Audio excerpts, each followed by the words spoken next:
দিন তোমার ভালো কাটুক প্যান্থার। আরে দাঁড়াও দাঁড়াও দাঁড়াও, কোথায় যাচ্ছ তুমি? আমাকে একটা ইউটিউব ভিডিওর শুট করতে হবে। এই ইউটিউবটা আবার কে? আর শুট করবার কি দরকার যেখানে আমরা মুখোমুখি চ্যালেঞ্জ করতে পারি? যদি আমি কিছু না বলি তাহলে আমার ব্র্যান্ড নিউ শো সম্পর্কে সবাই জানবে কি করে? দেখো বন্ধু, আমরা যদি ভবিষ্যতে বড় সেলিব্রিটি হয়ে যাই তাহলে আমার পরিচিতি যেন হয় প্যান্থারের নতুন ম্যানেজার হিসেবে, আর এখানকার নতুন হেড হিসেবে আমাদের কিছু শর্ত আছে। প্রথমত, আমাদের নিজস্ব একটা ইউটিউব চ্যানেল চাই। ঠিক আছে, আমি ওটা দেখছি। যদি আমি ওটার নাম দিই বিস্ট অ্যানিমেশনস, বিস্ট ল্যাব শোর জন্য ব্র্যান্ড নিউ চ্যানেল। দারুণ। এছাড়া প্যান্থার আর আমাকে যেন প্রতিটা শুটে মেকআপ দেওয়া হয়। ঠিক আছে, ভালো, চলে এসো।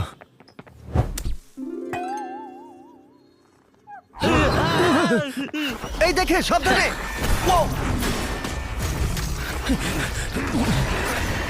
জিমি, আমরা এটা সামলে নিচ্ছি। আমি আমার লোকদের দিয়ে তোমার লোকদের ডাকছি। হ্যাঁ, ঠিক আছে। ও মাই গড, নিজের খেয়াল রেখো।